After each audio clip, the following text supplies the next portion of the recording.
Respected sir, Mahamati Manush is the Magna Carta of the governance of West Bengal and our party, and I feel truly honored that today I have been given the opportunity to talk on a ministry which is intrinsic to the Mahamati Manush of the country. हमारे किसान अपनी मवेशी को, अपनी फसल को माँ की तरह पूछते हैं, जिस खेत में वो हल चलाते हैं उस जमीन को नमन करते हैं. But does this major sector get support from the government?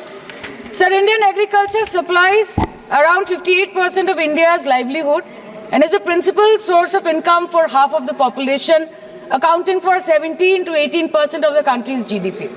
70% of India's rural poor depend on livestock and farm animals. But does this sector get what it deserves? इसका जवाब अगर आप देश के किसान से पूछेंगे तो वो आपको यही बात बोलेंगे कि चाय से शुरू हुई थी सरकार और गाय पे अटक गई और विकास की मौसी 10 साल में रास्ते में भटक गई. Sir, exorbitantly high cost of cattle and poultry feed under the mismanagement of this sector by the current government and wholesale fodder inflation hovering between 25% to 28.6% in the last 2 to 3 years, it is a 9-year high. Sir, किसान खुद क्या खाएंगे? अपने परिवार के लोगों का खिलाएंगे? अपनी गाय भैंस भेड़ बकरी को क्या खिलाएंगे? सर, ऐसे ही वारदात होते हैं जहां गरीबी से जूझता हुआ एक किसान उसको अपनी गाय भेड़ बकरी को बेचने में मजबूर करते हैं और अंत में जाके वो अपनी खुद की जान ले लेते हैं. सर, पिछले 10 सालों में 1,12,000 किसानों ने इस देश में आत्महत्या की. एनसीआरबी की एक रिपोर्ट के अनुसार 10 साल में हर दिन इस देश में एवरेज में 30 किसान हर दिन अपनी जान ले लेते हैं. सर, इस देश के लोगों का यही है किस्सा कि जिसको जिताया वो राजा की तरह जाएगा और जिन्होंने जिताया वो फकीर की तरह.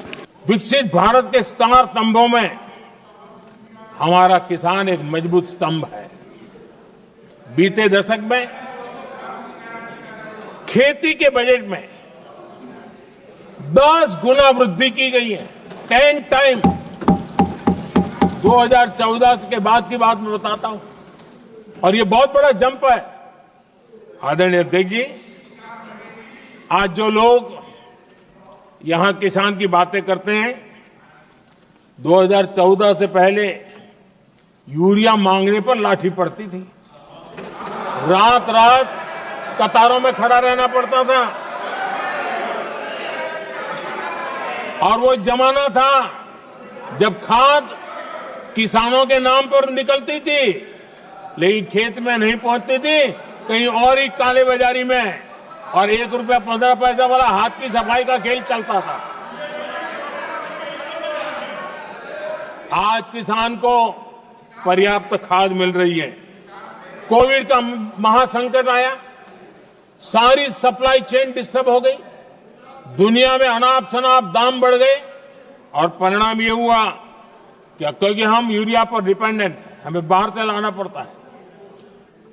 आज भारत सरकार को जो बोरा यूरिया का 3,000 रुपए में पड़ता है, सरकार ने वो झेला और किसान को 300 से भी कम कीमत पर दिया है. 300 रुपए से कम.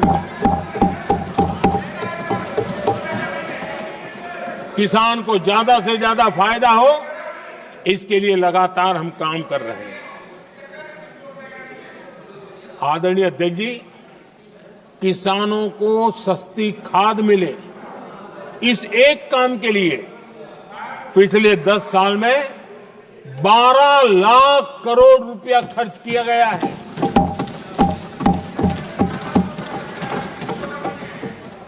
पीएम किसान सम्मान निधि, उसे करीब 3.5 लाख करोड़ रुपए डायरेक्ट किसान के खाते में पहुंचे हैं. हमने रिकॉर्ड एमएसपी भी बढ़ाया और पहले की तुलना में बीते दशक में 3 गुना अधिक हमने खरीदी की है.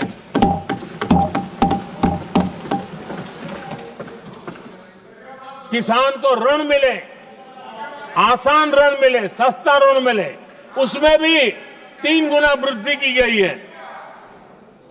पहले प्राकृतिक आपदा में किसान को अपने हाल पर छोड़ दिया जाता था. हमारे सेवा काल के दौरान पीएम फसल बीमा के तहत 2 लाख करोड़ रुपए किसानों को मिले हैं. आदरणीय अध्यक्ष महोदय, सिंचाई के लिए बीते दशक में अभूतपूर्व कदम उठा गए और जो लोग संविधान की बातें करते हैं उनको ज्यादा ज्ञान नहीं है, ये भी दुर्भाग्य है। बहुत कम लोगों को मालूम होगा कि हमारे देश में डॉक्टर बाबा साहब आम्बेडकर ने पानी की योजनाओं को लेकर इतना उनका विजन क्लियर था, इतना व्यापक था और इतना समावेशी था जो आज भी हम लोगों को प्रेरणा देता है। और 100 से बड़ी सिंचाई परियोजनाओं जो दशकों से लटकी हुई थी, हमने उसको पूरा करने का अभियान चलाया ताकि किसानों के खेत में पानी पहुंचे। बाबा साहब का विजन था नदियों को जोड़ने का। नदियों जोड़ने की वकालत बाबा साहब आम्बेडकर ने की थी, लेकिन सालों तक दशकों दशक बीत गए, कुछ नहीं हुआ। आज हमने केन बेतवा लिंक प्रोजेक्ट और पार्वती काली सिंह चंबल लिंक प्रोजेक्ट पर काम शुरू कर दिया और मैं तो गुजरात में कई नदियों को इस प्रकार से जोड़ करके नदियों को जिंदा करने का काम करने का मेरा सफल अनुभव भी रहा है। आदरणीय अध्यक्ष महोदय, हर देशवासी का इस सपना होना चाहिए, हम सबका सपना होना चाहिए कि दुनिया के हर डाइनिंग टेबल पर made in India food packet क्यों न हो।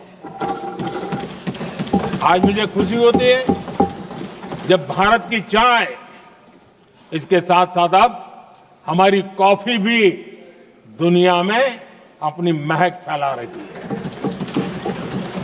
बाजारों में धूम मचा रही है। इवन हमारा टर्मरिक कोविड के बाद सबसे ज्यादा मांग बढ़ी है। आदरणीय अध्यक्ष जी, आप जरूर देखेंगे आने वाले समय में हमारा प्रोसेस सी फूड, और जिसको लेकर कुछ लोगों को पता नहीं कब क्यों दर्द हुआ, बिहार का मखाना दुनिया में पहुंचने वाला है।